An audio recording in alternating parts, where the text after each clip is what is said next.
Islam to you, my Moorish brothers and sisters. Islam to you.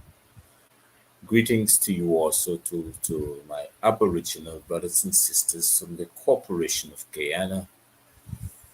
Greetings to you. Greetings to all those who have been celebrating their their earthly recognitions. You want to call it birthday, you want to call it Earth Strong, you want to call it, you know, depends on how you celebrate it. Happy, happy anniversary to you also too, to those who are looking. And I want to extend to you my heartfelt gratitude to your support and throughout the year that you would have supported the Dr. Matthews-Bey show. By then it was the Gavin Matthews show. And, you know, there's a whole lot of things that we used to discuss, with which we're going to continue discussing. Uh, Let me give you my 30 seconds first before I start this evening show.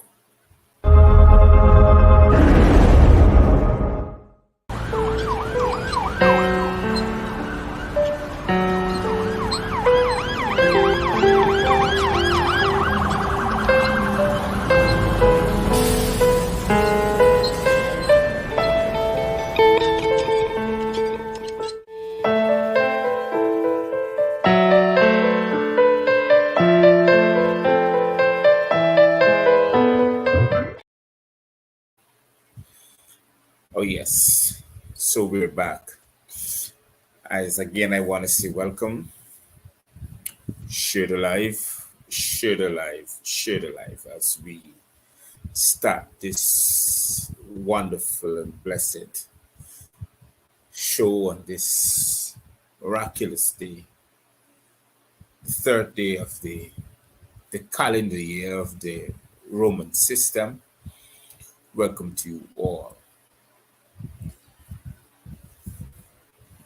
This evening, I want to talk a little about historical facts and where we came from, because we're seeming to forget certain things, and one who forgets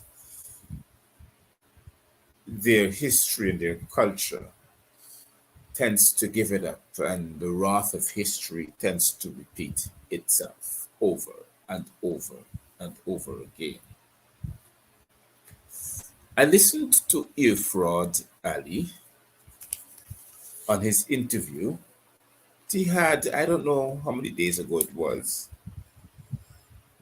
but I listened to the interview, and if you really to those who listen to that interview, to take a real good look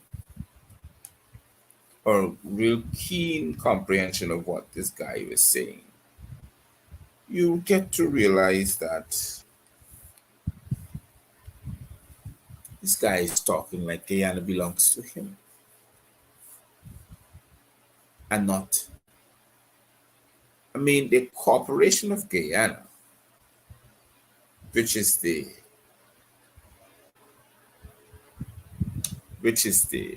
temporary body. The Corporation of Guyana is the, how should I put it over? So people can get to understand. It's a company. It's a corporation. It sits on the land of America, but the land does not belong to him. None of them. The land which is America, the Corporation of Guyana, sits on, according to law and according to Constitution, not law, Constitution,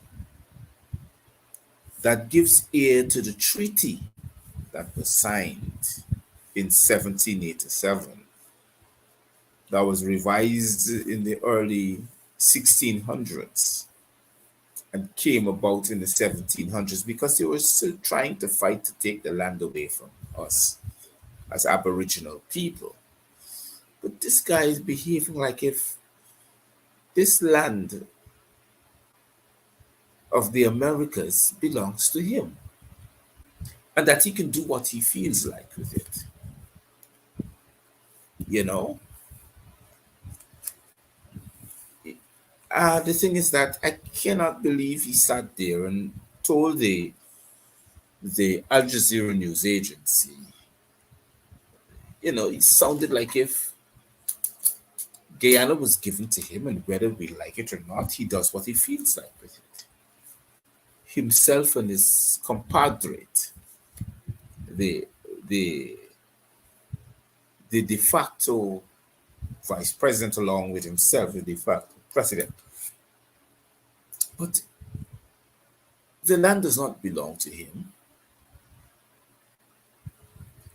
Guyana, the corporation that is voted by the subjects of Guyana, which you call Guyanese citizens, would have voted in a position for a government, but he wasn't even duly elected to the position. He was installed. So if you get to comprehend to all those who are looking, you'll get to realize it was a jiggery pokery. Because that's how it works. That's democracy. Democracy is a jiggery pokery. So whilst Guyana was handed to him by a by by a foreign entity that controls Guyana, the land is not his. The resources of the land is not his. He was merely given the position to govern the resources of the land with our permission. But he didn't get our permission, which is the Aboriginal peoples, Aboriginal indigenous people. But yet still, the land does not belong to him. He is a foreign entity. Simple. Look at the manner in how he arrived on the shores of the Americas. He didn't even, his foreparents, his ancestors is all the way in the place that you call India, because that's where he came from. That is where he can go and claim lands because that's his lineage. His ancestral lineage is from that particular area, not from the Americas. We are the indigenous. We are the Americans. We are the Arawaks, the dark skinned, dreaded people that they talk about. We are the Arawaks. Why do you think the Caribs and the other tribes didn't like us? Because they came here and they met us. Just like those who came across, who thought they crossed a river to come to Guyana, to come to the Americas, as a matter of fact. And when they landed here under what you call a colonized system. They didn't came here on the indigenous system. So it's amazing how they talk. They think that they own the land. They're not even indigenous to it. They can be deported at any particular time. So how can you own something that does not belong to you? How can you? It's impossible. It doesn't even belong to your foreparents, neither your ancestors. Your foreparents came all the way from their ancestral land, which is called India. Before it was India, it was Hindustan. Came all the way from there. That is where your indigenous heritage lies. You're operating like if, the Americas belongs to you. As a matter of fact, the position in which the corporation of Guyana is what you call Atlantis years ago, millennia ago, not even years, millennia ago. Because at that time it was Atlantis. That's how you arrive at the name Atlantic Ocean. Because all these countries in the corridor of the South American continent, Venezuela, Guyana, Suriname, French Guiana, and all that whole particular front, that was the name, Atlantis. And it was bordered by the Great Columbia. I mean, historical facts shows that these people has no lineage or ownership to the land in which they now sat upon, which they now sit upon, and operating like if they're bravados.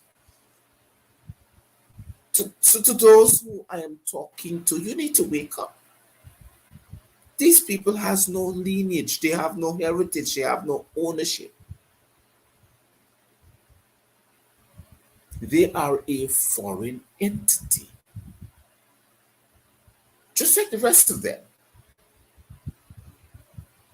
But we accept them on this land. We signed a treaty with them and we say, look, come, invest, and do business. Pay us the royalties that are expected of us to receive. Those were the treaties that we signed with them. Yes, and I'm taking you all the way back.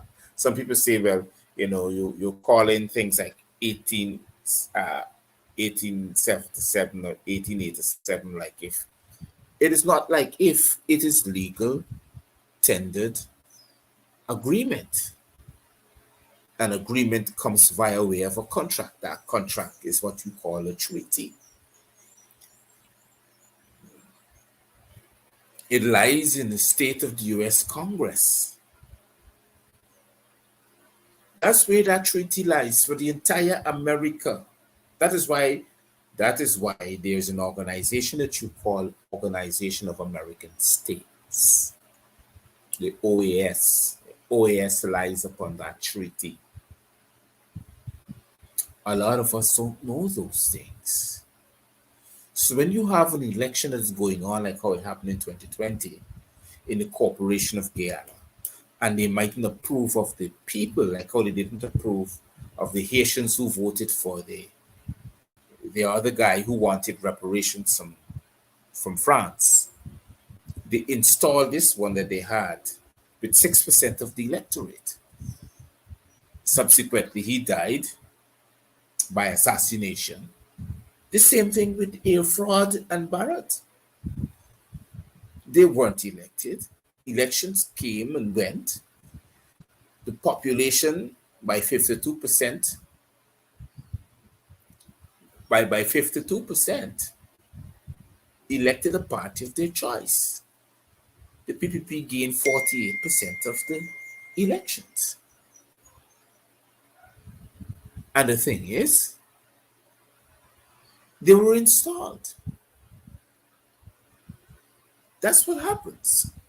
They were installed because the Organization of American States, through the US State Department, which they owned anyhow, because the OAS is a full embodiment of the US, controls everything that happens on the continents of America. That's what's happening. Look what happened the other day. The Chilean president. No, sorry, the Argentinian president. He was ousted. He was elected by a majority. The OAS may have never liked the way in which he came to power. After a year, they seek to get rid of him. Now they have him locked up, awaiting trial and trumped up charges. It's the same action that's happening in the Corporation of Guyana. You had an electoral coup, which the OAS, along with the US State Department, overthrew a duly elected government in the Corporation of Guyana. By your votes, they disenfranchised you 100% for one particular thing.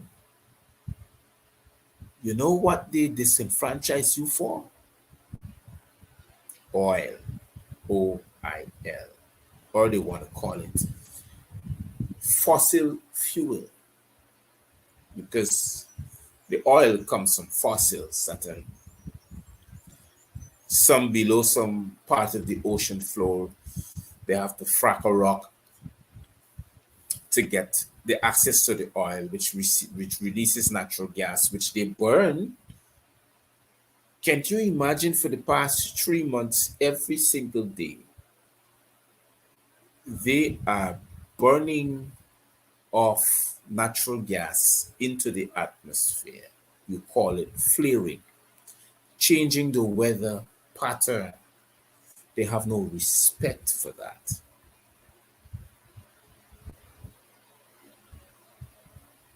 So they put these little children that they have in place, who think they knows everything,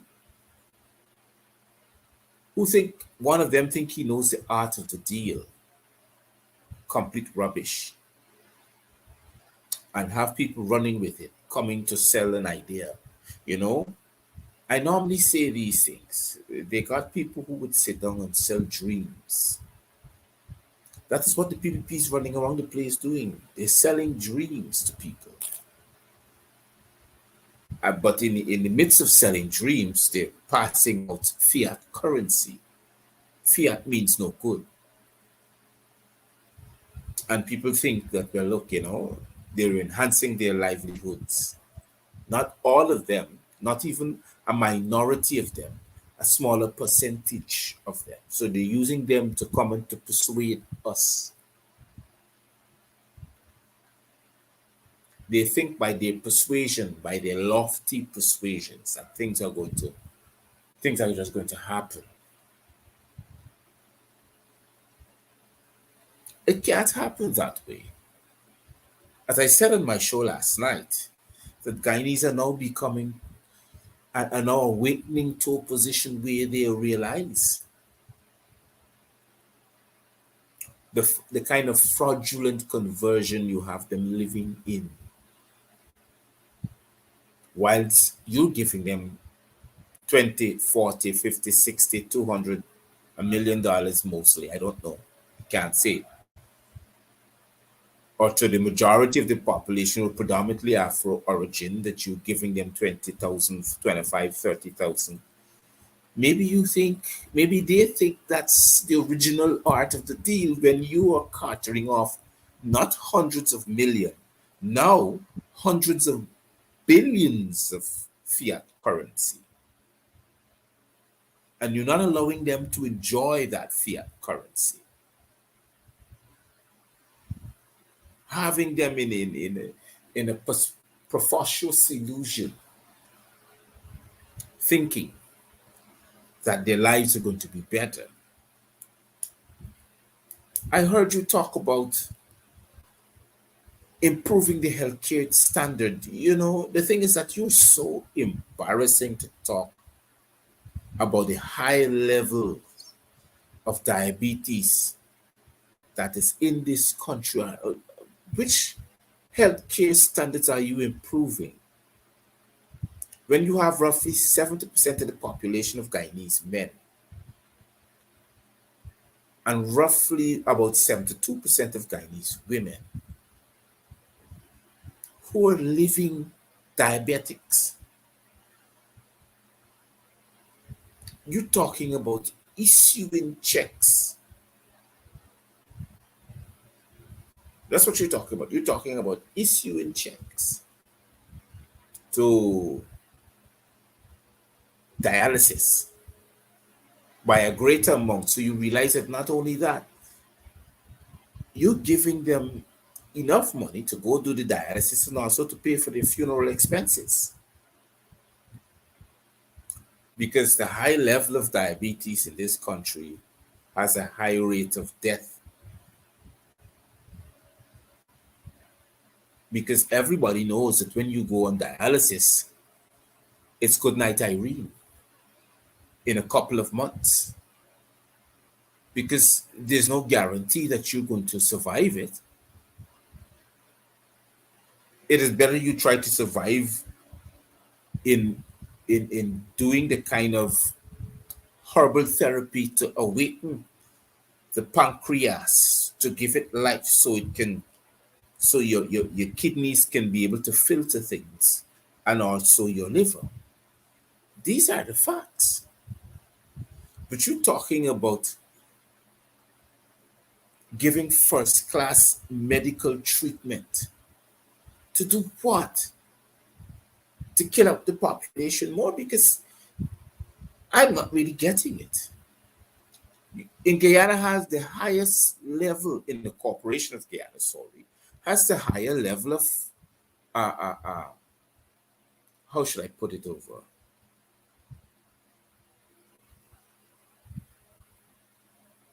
Have the highest level of fatality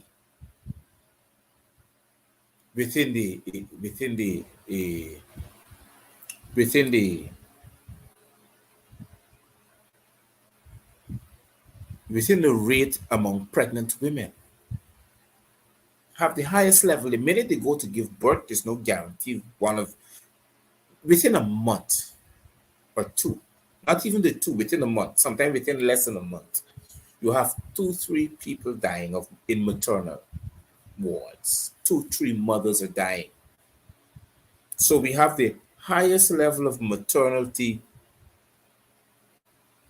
fatalities, not only among the time now in Guyana, the corporation of Guyana, but within the Caribbean region.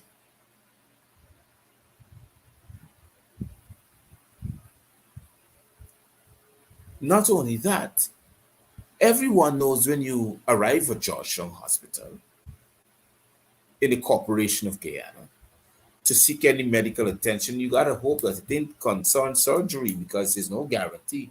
It's a higher percentage in mortality.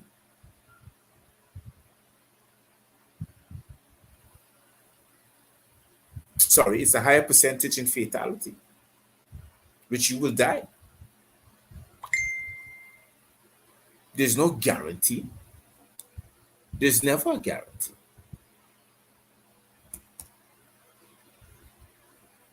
So here we have it. You're talking about 50,000 house lots. I mean, come on. What 50,000 house lots you talking about? You think we should triple D? 50,000 house lots.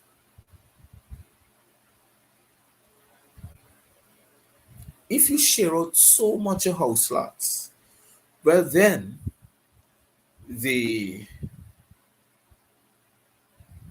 the real estate market supposed to go down. Believe you me, there's supposed to be availability of unavailability, sorry, or there's no greater demand for realty service in Guyana or the real estate service in Guyana. In the corporation of Guyana, 50,000 house lots. People are supposed to be paying rent.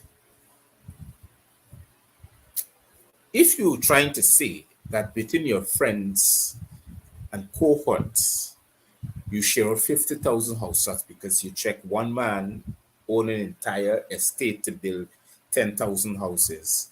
If you're talking about that, I would understand. But people are not brainwashed these days, especially for people like me who's living, you know, still living on the American continent where the corporation of Guyana is. So I'm getting to see everything. I mean, there's nothing you can fool me about. I'm still scratching my head, but there's nothing that you can whip up in an illusion to tell people about. Because it's impossible. Come on, ear fraud. You got to get real. The questions is what kind of economic standards are you bringing to the corporation of Guyana? Don't tell us about roads, lights, and water. You got to do that. There's not even supposed to be a political uh, slogan because every government who comes in to power in every corporation make sure that they find these things for their citizens. They got something named economics, economic viability. You have ExxonMobil taking away majority of the resources. You depend upon them to telling you how much oil they pump, they withdraw. You depend upon them to sell the oil. You depend upon them to give you money. You can imagine all them hundreds of thousands of barrels of oil. They make available another $200 million, 200 million plus in the sovereign wealth fund.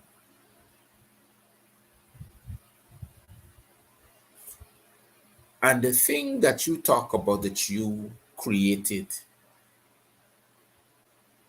the regime in the sovereign wealth fund. Away from. Don't lie.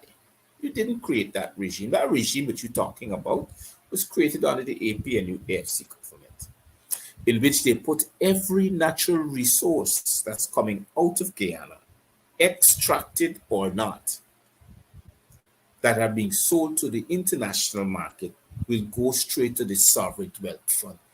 You didn't create that. Stop taking mileage.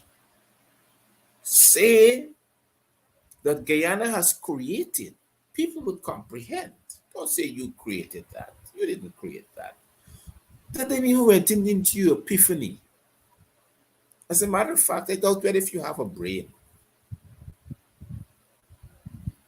Let's get real with certain things that are being said. Let's get real with what you're promoting out there and comprehending what you're promoting. Guyanese, I want to tell you this. There would become a time where the resource that you were supposed to be benefiting from, the resources, the extracted resources, fund, because that's what the sovereign wealth fund is, extracted resources fund. There'll become a time where you're not going to benefit from it. Your corporation, which is Guyana, will be in so much debt. We already got 9.5 billion US dollars debt. We owe ExxonMobil. Don't forget, we already got 9.5 billion. And why I say we don't have anything to get, because we depend upon Exxon to pay us, to put money into the sovereign wealth fund, which is controlled by the US State Department. Whether we like it or not, ExxonMobil is United States, belongs to the United States. That's what it belongs. That's what ExxonMobil belongs to. The United, its structure. This was being made by the US. Its economic structure belongs to the Constitution of the United States. So don't let me run away from the facts. The facts are there. That's the truth. So we got to get real with this information. There'll become a time where we will have nothing to get. Nothing. Because if you look at the shady deals that this de facto administration has made, he talked about a contract that the previous administration was a waste of time. Okay. We had 2.5 percentage, that's royalty, and 50% half the steel, that's 52.5%. They reduced that back. They took off the 2.5. I don't know. I believe it's back to 1.5, but it's more or less, I think it's more 1.8 around that area. But this is the damaging part. They gave ExxonMobil 40-year monopoly. 40-year monopoly, tax free. They made the contract even worse. 40-year. Air fraud. Why didn't tell the people that? Hmm? 40-year monopoly, tax free, and every other subsidiary body that comes under ExxonMobil will enjoy that also too. It's like Exxon becoming the mother company, and every it doesn't look. Let me tell you something. They talk about opening up the blocks for bids to different oil companies to give ExxonMobil competition. It doesn't work. So they already signed the monopoly. Look who's finding it. ExxonMobil is finding it.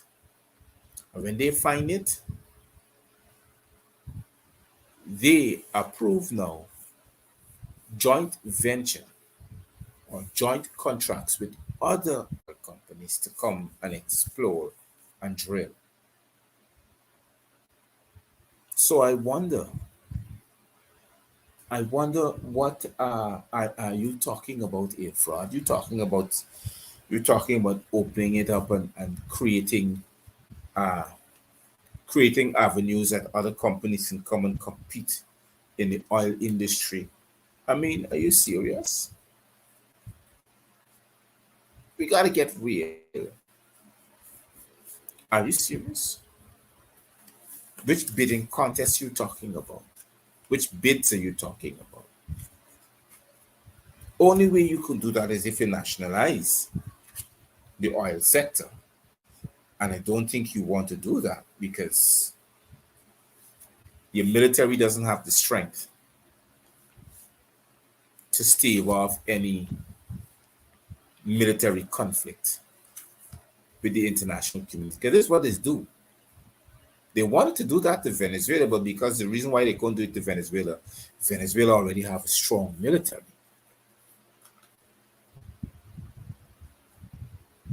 That's why they couldn't do that to Venezuela. They had wanted to do a military base here, but that was diverted because the previous administration didn't want that. They knew that it would have risen eyebrows, and we would end up being in a military conflict with our neighbor. So right now, under this regime, ExxonMobil is here to stay until maybe another party may agree to keep them here under worst contractual agreement that you have created. So let's get down to the facts. Don't fool the people. We not benefit from the proceeds of the oil. There's no benefits to gain. None whatsoever. And you're trying your best to push the propaganda. You're trying your best to push the hallucination, the epiphany of your own mind. I don't know how you can persuade an intelligent person like me because it definitely cannot work. What you are trying to say is impossible. It wouldn't work and it cannot work. Guyanese, we have to sit down. You have to sit down, Guyanese. You really, really have to sit down and look at the position in which you are. Your education standard is weak because right now the teachers union is trying to strike because they're not given the kind of resource to teach your children. Although the subjects, the curriculum is so weak that it's not being developed properly to put you to a standard or to a stage of proper edification. The healthcare system is a waste of time. We don't have a proper healthcare system. It's been given to the private sector. That's where the government is pumping money into. Your government. As a matter of fact, your de facto regime that governs that corporation of Guyana is putting all those resources into the private sector. So you who want proper medical attention will have to push your hands deep down into your pocket and pay hundreds of millions of dollars to receive proper medical care. Let's look at the food industry. He's talking about securing food security for Guyana and opening up for farmers. But where are the farmers really? They're about the place as far as I'm seeing it, because the business community has opened up or investing into importation of refined products that is killing you out from these first world countries. Things that these first world countries don't even consume, it's coming together to be sold cheaper than the normal vegetable that you will find in the market. So there's no promotion for healthy eating. It's more destabilization in your diet, so you have increased cardiac problem, increased diabetes, whether it be type 1 or type 2, increased mental problem, because that's what happens after a while by consuming the wrong types of food. Mental health becomes a serious issue. And out of all of those things, this guy talked about planting hemp. And sometimes the quality of stupidness that comes out of this guy's mouth, I wonder where are we in trying to find things that make sense from the people that you call leaders. Where are you? How do you measure the sensible things out of stupidness? I wonder. We got to get serious. Then after that, you have foreign companies who are here, even all the way from our neighboring country, Trinidad. Those two islands, Trinidad and Tobago. They're coming to Guyana to work, to earn money and take it back to the country of origin, like the Chinese are doing it. And what do you think is happening there? Everybody is using Guyana as a footstool. You can imagine Suriname is doing that by harassing the fishermen who's fishing in their particular area, in their zone. Venezuela is doing that by harassing the military. Trinidad is doing that by influx of workers that are from Trinidad to Guyana and going back to their country of origin. The Barbadians are doing that through the initiatives of Maya Multley. Then you have Ralph Gonzalez, who's not even liked in his own country, who has been installed after elections, never liked by the majority of the population of his country, St. Vincent and the Grenadines. He is being kept being reinstalled by the Organization of American States. And he's here in Guyana.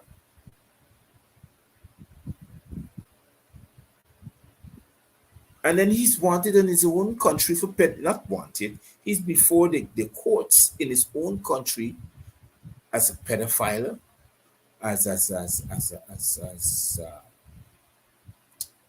how should I put it over? Let me find a better way. As a fraud, because this is the only best way. But he's here in Guyana, that criminal. They're here in Guyana. But you can't blame him. Old people got to say and say, birds of a feather flocks together. And because the Constitution protects you, and we can't try you criminally, you're using that as an advantage, as a yardstick. Why do you think he's there? You think he wants to come out of power now? Ralph Gonzalez know the day he gives up his bullyism in his islands of St. Vincent and the Grenadines, he's finished with jail time meeting. He can come out. He's one of them leaders seeking to die as a leader. He hoping the good Lord watches down on him and maybe, calls him home while he's still president. So you can have a state funeral and nobody can charge you no more for anything.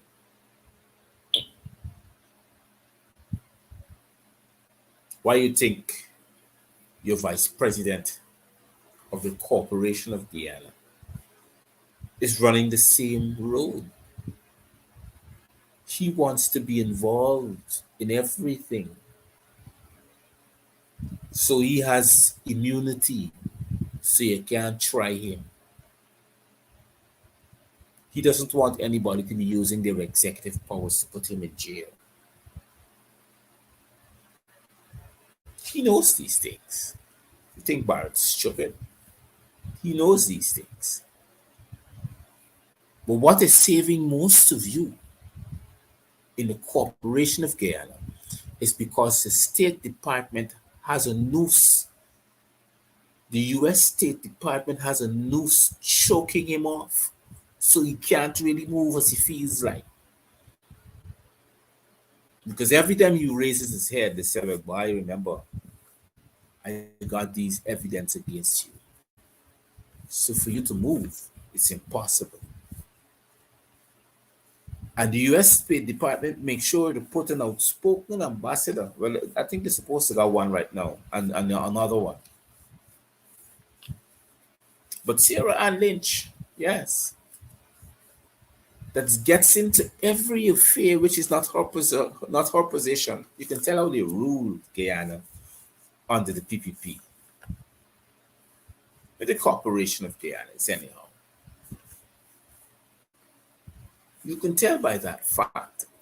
Dr. Matthews, I can't twist it or turn it and pretend that it's not happening. I have to tell the truth. I will talk the truth all the time, constantly. I can't miss out from telling the truth. I'd be lying to you. The US State Department controls the Corporation of Guyana. It controls the central government, it controls the army, it controls the police, it controls the independent arms of the executive,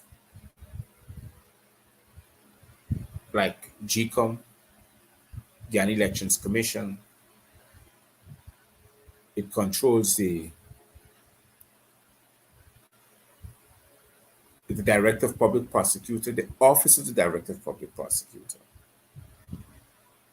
because she has taken advantage, that office has taken advantage of the lives of Guyanese, of wrongful imprisonment, trumped up charges that they agree to, that they can't find evidence of.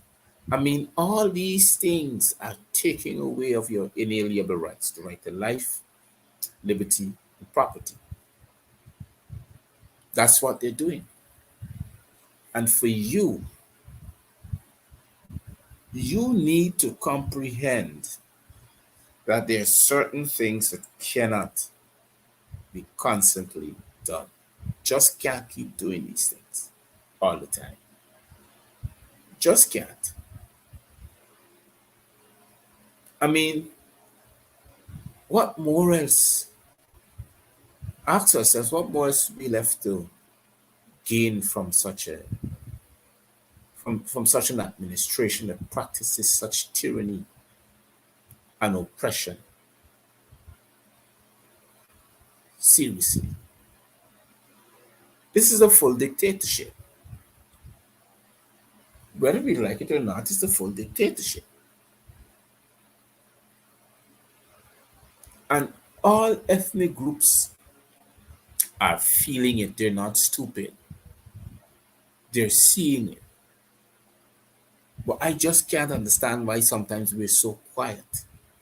I can't wait until an election time for you to speak. We should never wait until when there's an election time to speak as a people, as citizens of the Corporation of Guyana. You should never wait until election time to speak. Your voice should be heard now. That's the only way the terrorist party of the PPP listens. I mean, we got to get real. These children operating, and when I mean children, them little 5 year olds out of the PPP operating like if Guyana belongs to them. I mean, yes, the Corporation of Guyana was given to them, but they operate in the land in which Guyana sits on, which is the America, belongs to them. It doesn't belong to them. If they want, they can take Guyana, put it into their pocket, and jump on the plane and go to India.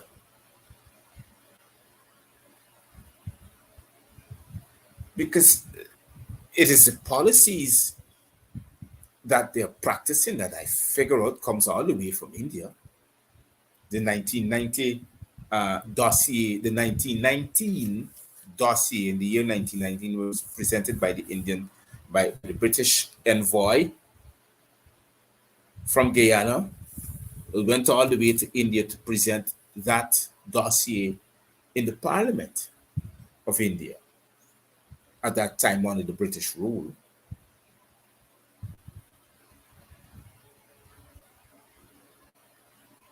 So Guyana can become a colony of India because it was already a colony of British. You know, realized British was about to give up. British were supposed to legislate to give up rulership in the Guyanas at the early stage because of so much rebellion. They weren't governing the land enough and the peoples thereof, which were their indentured servants and slaves, as a matter of fact, all of them. And there were too much rebellions happening in Guyana. So they had wanted to give up Guyana a very long time ago. But they were preparing for Guyana to become a colony of India. The dossier exists. But many of you who weren't looking at my shows would have realized that I've talked about it a couple of months ago.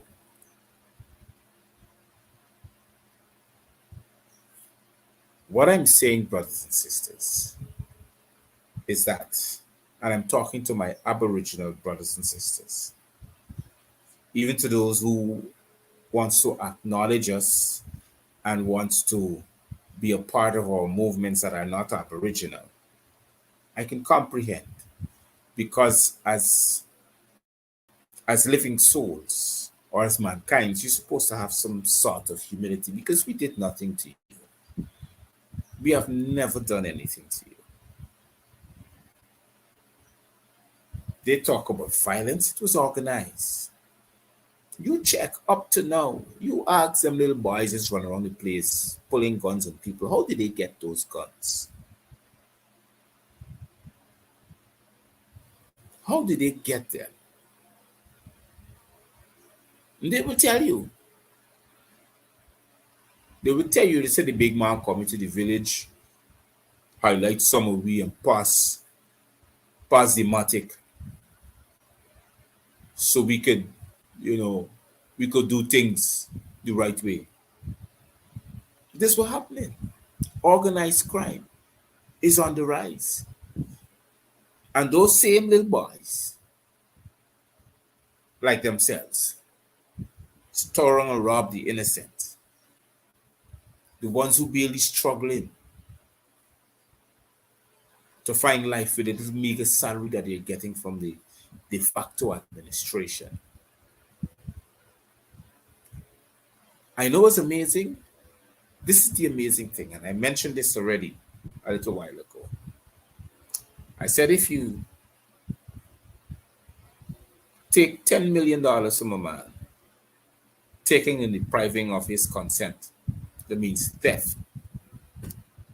If you steal $10 million from somebody, it's going to hunt you down, it's going to get the police involved, and it's going to make sure that you go to jail. But you got a de facto administration who's stealing hundreds of billions of dollars from you, the taxpayers. You, the corporate citizens of the corporation. Nobody's calling the police on them. Nobody's hunting them down. Nobody's crying foul. But a man who wants to do business cannot do it peacefully on its own, because he has to study when the original owners of the business come for their part of the money. He's been able and available to give it to them without a fight. That's not what the government is doing. That's what they're doing. They give you a back pain of retroactive back pain the other day, 8%. And they took it back from you in taxes. You can't complain. But what about you holding them accountable for their monies that they're robbing you at the end of the day? You're not doing that. These things are what you're supposed to protest about. The Public Accounts Committee, that they still don't give a shit about. They make sure they pass a bill in Parliament stating, by their majority, stating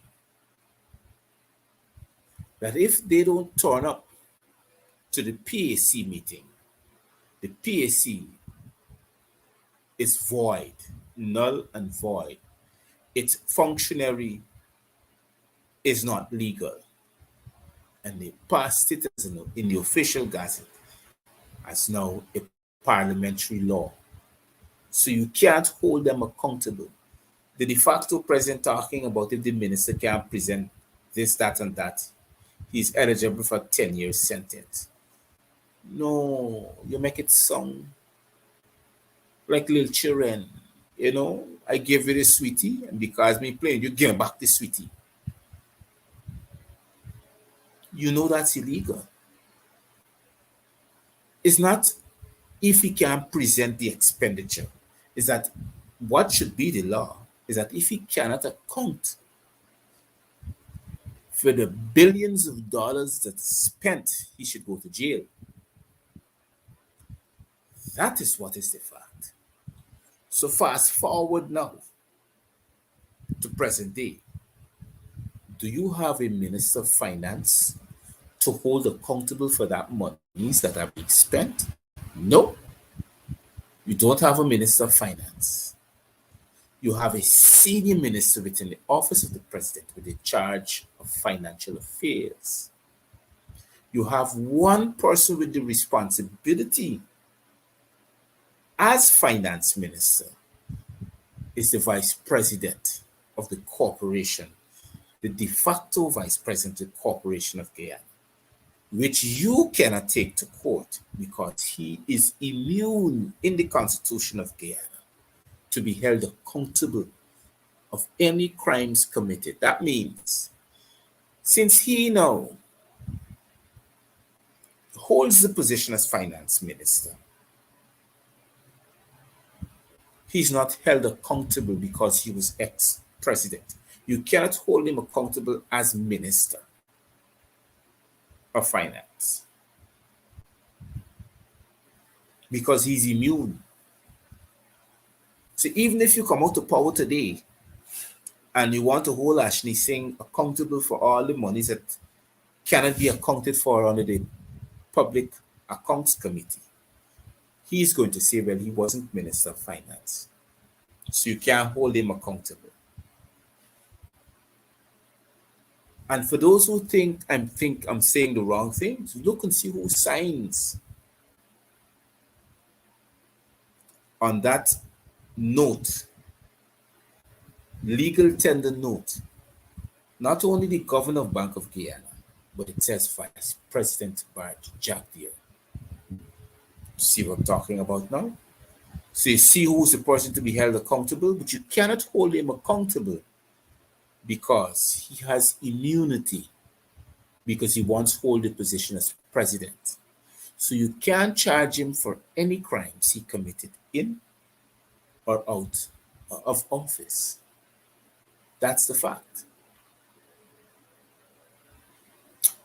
I say this to let you all know that in time to come, if we don't stay focused and pay attention on what is happening in your country, which is a corporation of Guyana, you wouldn't have a Guyana to benefit from and the resources thereof.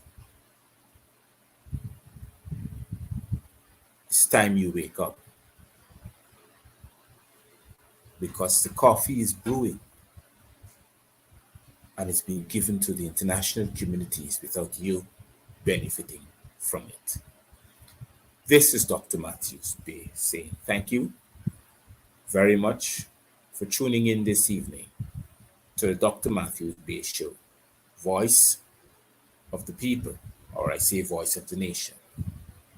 I want to say tonight's show or tonight's program comes to you with the kind compliments of Event Management Services, Greenleaf Distributors, Black Love. I say once again, stay safe, be careful, sanitize yourself, wear a mask, and don't forget about the ones who take it to public places. This is Dr. Matthews-Bey once again saying good evening and Cheerios for now.